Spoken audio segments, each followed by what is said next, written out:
अक्सर आपने देखा होगा कि कभी कभी अगर हम ज़्यादा फ़ोन यूज़ करते हैं तो हमारा फ़ोन हैंग होने लगता है और हमें लगता है कि अब हमारा फ़ोन सही काम नहीं कर रहा है, हैंग बहुत होने लगा है। तो इसका आज के इस वीडियो में हम आपको बताएंगे कि रैम क्या है। टेक एक्सपर्ट में आपका स्वागत है और आज हम बताएंगे आपको कि रैम क्या है और ये किस तरीके से काम करती है। अगर हमें कोई नया फ़ोन, नया लैपटॉप और नया गैजेट लेना है, कोई भी नई चीज़ लेनी है तो हमें उसके बारे में पता होना चाहिए कि इसमें कितनी जीबी रैम है। अब सबको इन चीज़ों के बारे में पता नहीं होता है कि रैम क्या होती है और ये किस तरीके से काम करती है।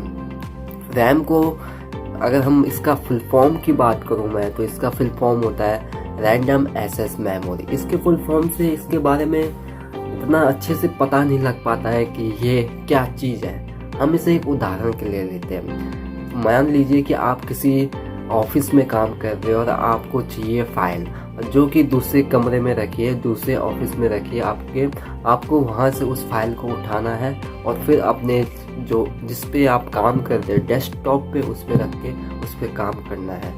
इसका ये मतलब है कि रैम क्या काम करती है। जैसे हमारे फ़ोन में स्टोरेज होती है, स्टोरेज जैसे हमने कोई भी ऐप उसमें लोड कर लिए, कोई भी ऐप लोड कर लिए और फिर हम उसके बाद उसमें काम करते हैं, उसे यूज़ करते हैं तो उसे रैम यूज़ ही करती है। मान लीजिए कि इसमें रैम आपका डेस्कटॉप हो गया जो उसे तेज़ी से रन करती है। यही फॉर्मूला होता है रैम का जो उसे बहुत तेज़ी से काम करती है। कोई भी सॉफ्टवेयर हो उसे अच्छे से रन करना, इसे ही रैम कहते हैं।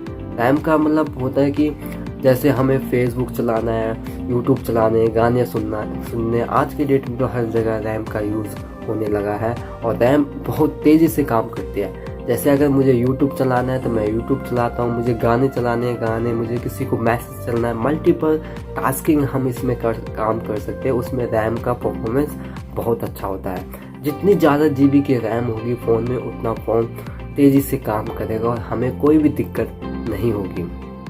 आज के डेट में मैक्सिमम आपके फ़ोन में कम से कम 4 जीबी रैम यूज़ होनी ही चाहिए, क्योंकि आज हर सॉफ्टवेयर की बहुत लोडेड सॉफ्टवेयर आते हैं, बड़े बड़े सॉफ्टवेयर आते हैं जिन्हें लोड करना और फिर उन्हें यूज़ करना, तो उस हिसाब से उसमें रैम होना बहुत बहुत ज़रूरी है।